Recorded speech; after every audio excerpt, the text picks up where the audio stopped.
Olha, com alegria chegamos até você com o programa Mato Grosso do Sul em Foco, aqui pela TV Grandourados e pela TV Com Brasil. Nossa gratidão ao Rubens, diretor da TV Grandourados e este canal, e também a TV Com Brasil, transmitindo esse programa para todo o Brasil. Hoje eu quero deixar também um abraço aqui logo na abertura do nosso programa para os nossos telespectadores lá do estado do Piauí. Nosso abraço especial para vocês do estado do Piauí e o estado do Ceará, tá bom? Nosso abraço especial para vocês aí do nosso querido Nordeste brasileiro.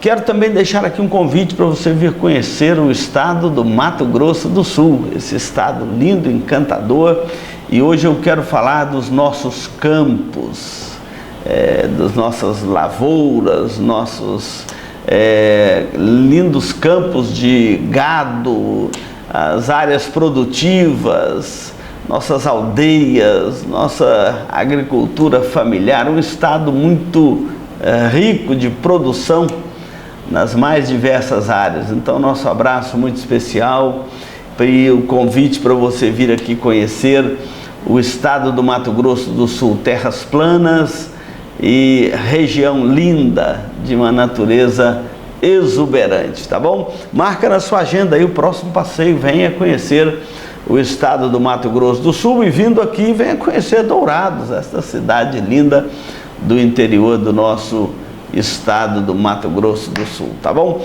E hoje não saia daí que eu quero falar de um assunto muito precioso. Filipenses é uma carta que Paulo escreve e ele vai dizer que o viver é Cristo. Então não saia daí, nós vamos dar um intervalo e voltamos para tratar este assunto tão especial com você e com a sua família.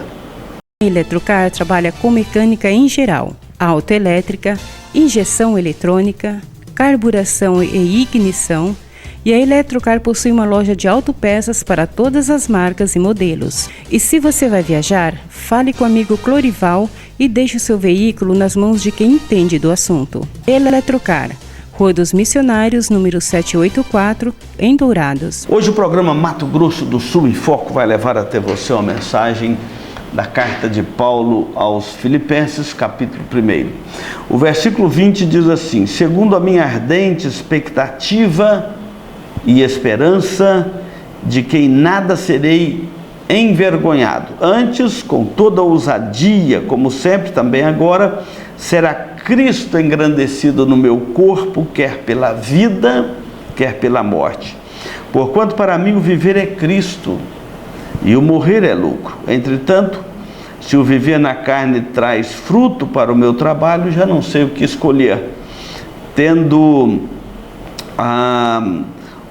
de um e outro lado, estou constrangido, tendo o desejo de partir e estar com Cristo, que é incomparavelmente melhor. Tem textos na Bíblia que são desafiadores para nós. Paulo está escrevendo aqui uma carta aos Filipenses. Paulo estava preso em Roma quando ele escreve esta carta à igreja de Filipos, aos Filipenses. E ele escreve uma carta de encorajamento, uma carta para fortalecer a fé daqueles irmãos, para encorajá-los ao trabalho da igreja, aos desafios da proclamação do Evangelho, ali naquela região, na cidade de Filipos. Ele escreve essa carta para falar de alegria, de regozijo, e é muito interessante porque um homem preso falando de alegria, de regozijo, e isso aqui já nos dá uma lição logo de início, não é? Que se a nossa alegria está no Senhor, não importa a situação que nós estamos vivendo, nós vamos encontrar no Senhor uma razão para a nossa alegria. Então a nossa alegria não está em circunstâncias ruins e nem boas, ela está no Senhor, verdadeiramente no Senhor. Quando nós vemos a história do cristianismo, o apóstolo João é chamado o apóstolo do amor. Ele fala muito sobre o amor, o mandamento que Cristo deu à sua igreja: um novo mandamento vos dou, que vos ameis uns aos outros. E o apóstolo João fala muito do amor, ele chega a dizer: olha, aquele que não ama não conhece a Deus, porque Deus é amor. Só que o amor de Deus não é um amor leviano, não é um amor qualquer. Não pode pegar esse amor de Deus e aplicar a qualquer modelo de amor. É amor lícito, é amor de Deus para conosco, um amor cheio de pureza, de moralidade.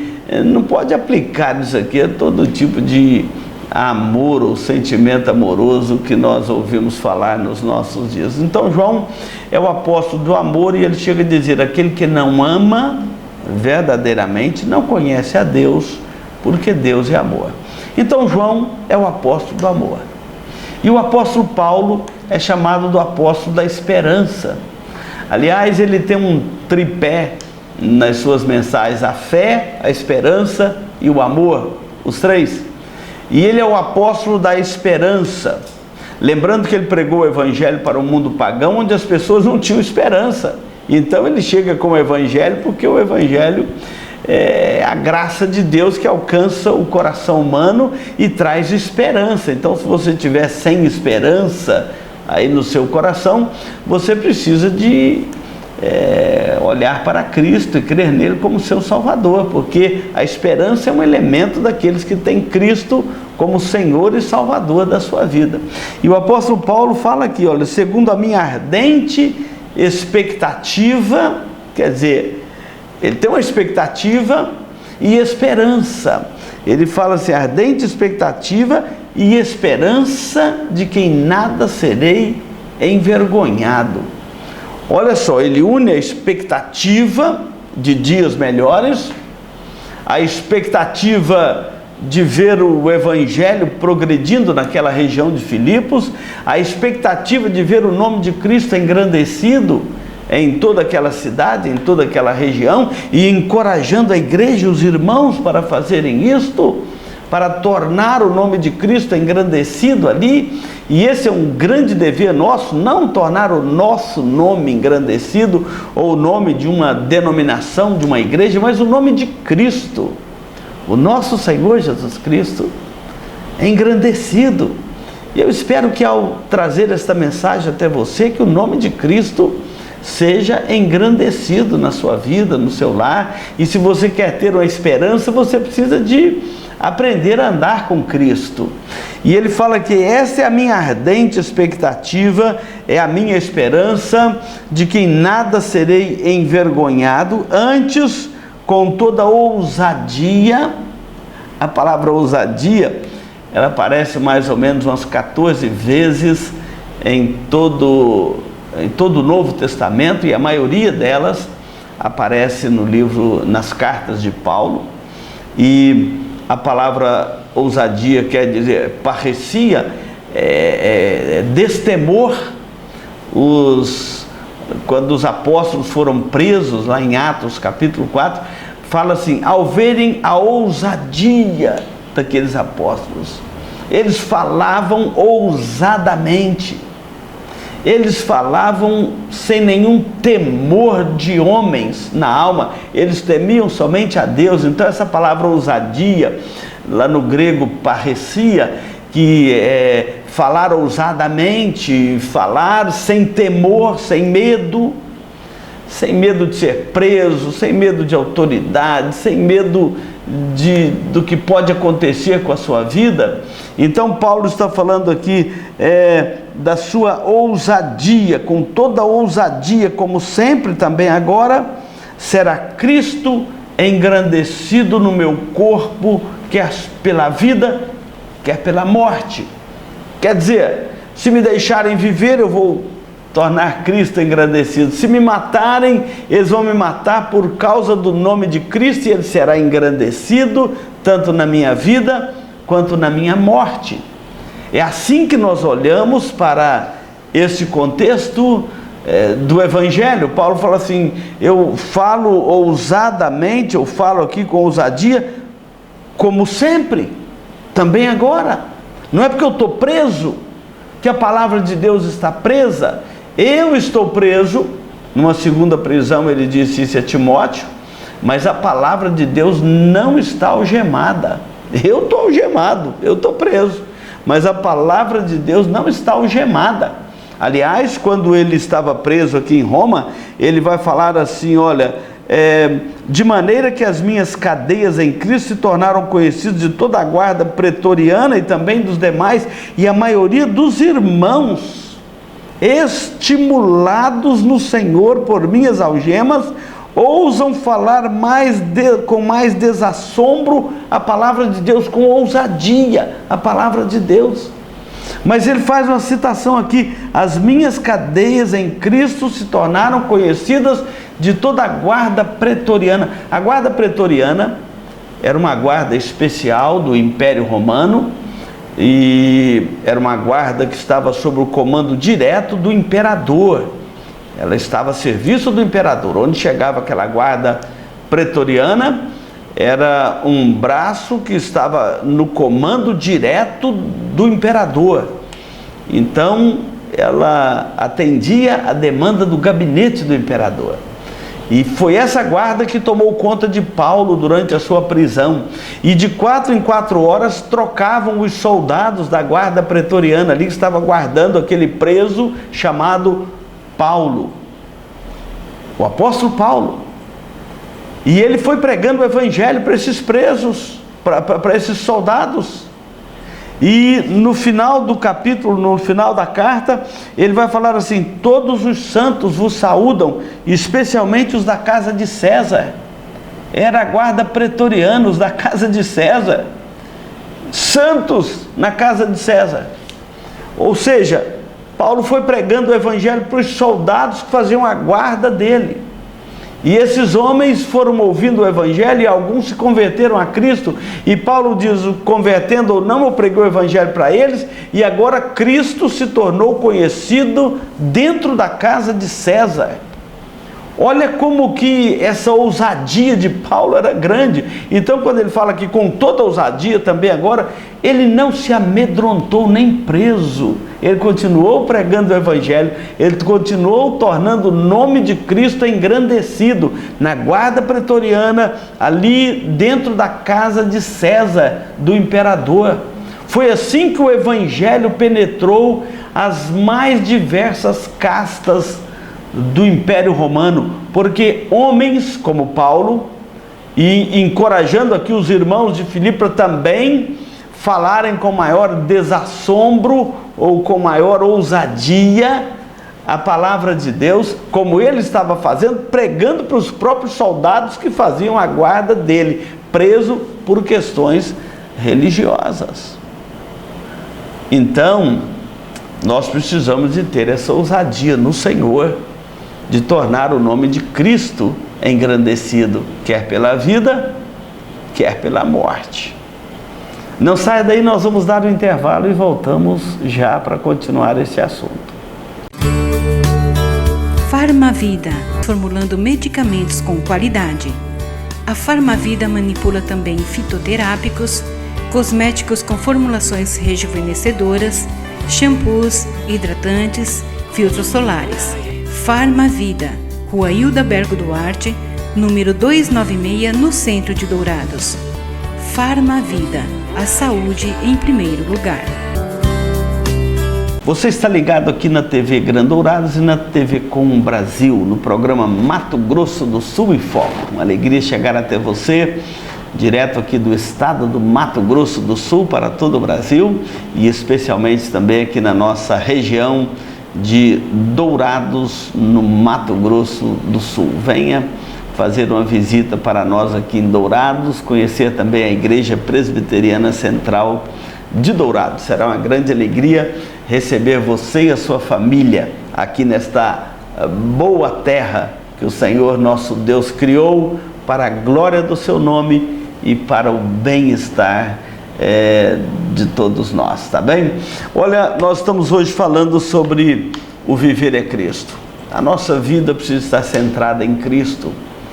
E se Cristo não é o centro da sua vida, pode saber que a sua vida está sem eixo, ela está desorganizada, e você não tem uma esperança para viver, nem para morrer. Olha o que o texto que nós estamos expondo vai dizer, o verso 21. Porquanto para mim o viver é Cristo, e o morrer é lucro. No verso anterior, Paulo havia falando, para que com toda ousadia, como sempre, também agora, será Cristo engrandecido no meu corpo, quer pela vida, quer pela morte. Cristo será engrandecido no meu corpo, quer pela vida, quer pela morte. Porquanto, para mim, o viver é Cristo e o morrer é lucro. Como nós vamos entender esse texto? Paulo havia dito que ele era um prisioneiro de Cristo.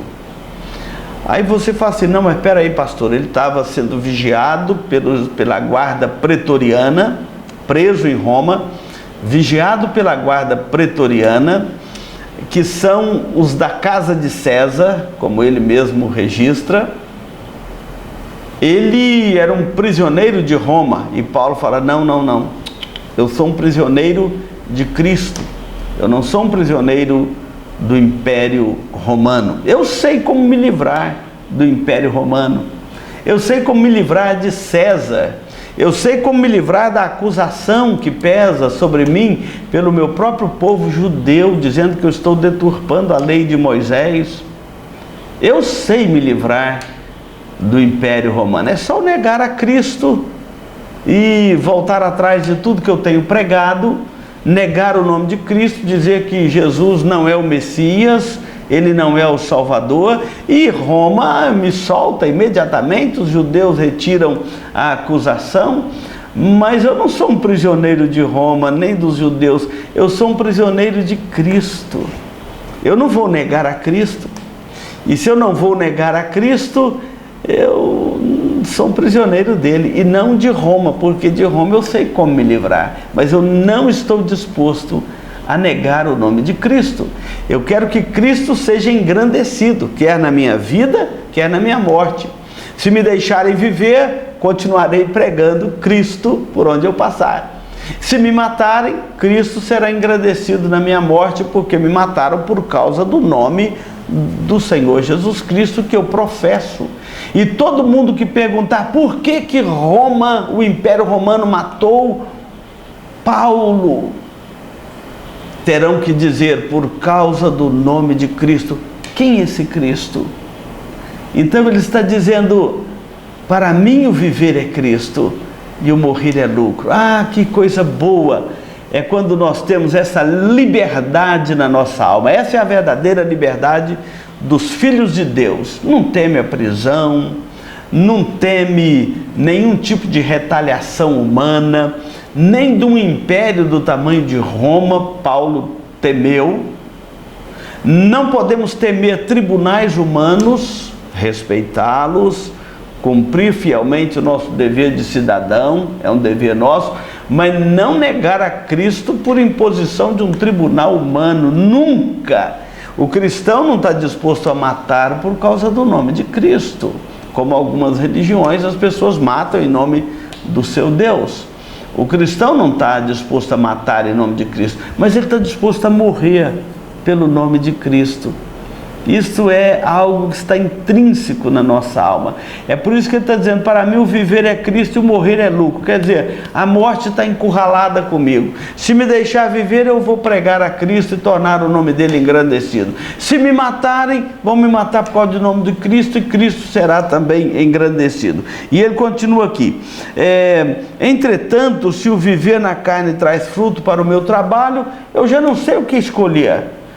De um e outro lado eu estou encurralado, tendo o desejo de partir e estar com Cristo, que é incomparavelmente melhor. Eu tenho desejo de estar aqui com vocês, pregar o Evangelho, anunciar a salvação e tornar o nome de Cristo engrandecido, encorajar as igrejas, fazer minhas viagens missionárias, levar o nome de Cristo por toda a terra.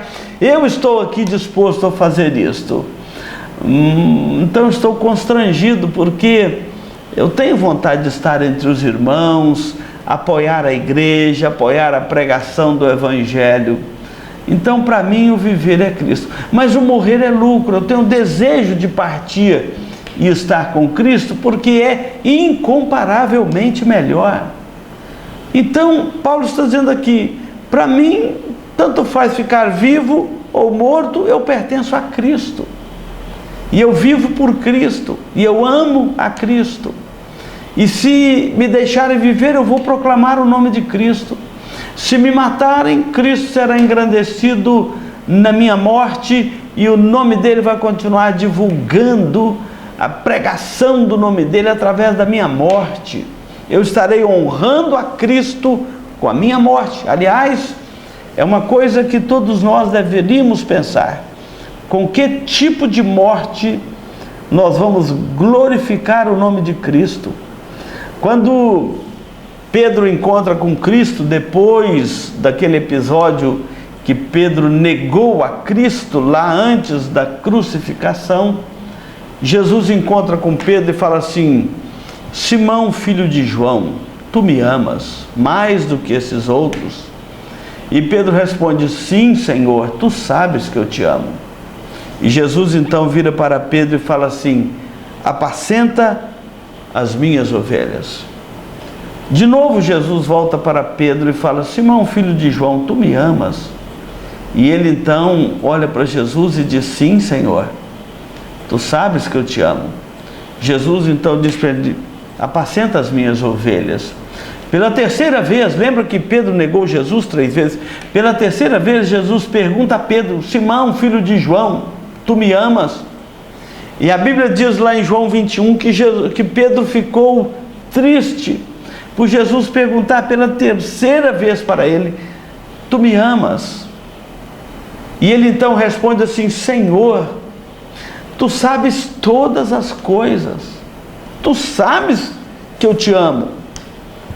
Jesus disse: apacenta as minhas ovelhas. Pedro, quando você era jovem, você se cingia e ia por onde querias. Quando você ficar velho, você não terá mais essa liberdade. As pessoas te tomarão pela mão e te levarão para onde você não quer ir. E o texto lá diz: Jesus estava alertando a Pedro com que tipo de morte Pedro haveria de glorificar a Cristo, glorificar a Deus, ao Trino Deus. E a história da igreja conta que em Roma Pedro também foi morto, assim como Paulo. Pedro também foi morto em Roma e crucificado de cabeça para baixo, porque ele entendeu que ele não era digno de morrer o mesmo tipo de morte que o seu Salvador Jesus Cristo. Mas o que eu quero chamar a sua atenção, quando Paulo fala viver é Cristo e morrer é lucro, e que partir e estar com Cristo é incomparavelmente melhor. Ele estava já dizendo com que tipo de morte ele estava disposto a glorificar a Cristo, ou seja, com qualquer que fosse o tipo de morte que ele fosse passar por ela, ele estava disposto a glorificar a Cristo. E quem estuda a história da igreja sabe que Paulo foi morto na Via Ápia em Roma. Ele foi decapitado, uma espada cortou a sua cabeça, não nessa primeira, mas na segunda prisão. E ele não negou a Cristo. Ele foi julgado em Roma. No final do capítulo 4 da segunda epístola de Paulo a Timóteo, ele narra, uma semana antes do seu martírio, a deprimente situação que ele estava na prisão em Roma, e que no primeiro julgamento ninguém foi a meu favor, mas o Senhor me assistiu. O Senhor me assistiu. E importa que o nome dele seja glorificado. E quando Paulo foi levado e decapitado na Via Ápia, ele não negou a Cristo. E todos que conhecem Paulo sabem que ele morreu perseguido pelo Império Romano, ele morreu por causa do nome de Cristo. Então quer dizer, quando ele fala aqui, será Cristo engrandecido, quer na minha vida, quer na minha morte. Cristo foi engrandecido tanto na vida quanto na morte do apóstolo Paulo, porque para mim o viver é Cristo e o morrer é lucro. Isso é um grito de liberdade. Ninguém pode tirar a liberdade dos filhos de Deus nesta terra, porque a morte não é uma ameaça para nós. A morte é apenas um capítulo da nossa história. Jesus diz: quem crê em mim tem a vida eterna. E Ele ressuscitou para garantir essa vida eterna que Ele mesmo prometeu. E prometeu para nós que aquele que for morto até a sua volta será ressuscitado. Nós cremos na ressurreição do último dia. Então a morte para nós não é um problema. Para mim o viver é Cristo e o morrer é lucro. É assim também para você. Que Deus abençoe a sua vida.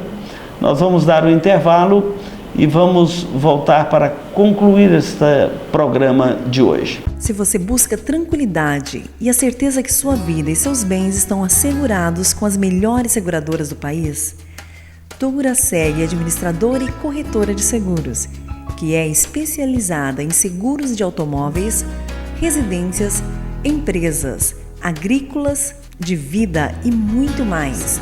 Avenida Weimar Gonçalves Torres, 1770, no centro de Dourados. Chegamos aqui no momento final deste programa Mato Grosso do Sul em Foco. Quero agradecer a sua audiência. E nós vamos orar, vamos falar com Deus, porque para mim o viver é Cristo e o morrer é lucro.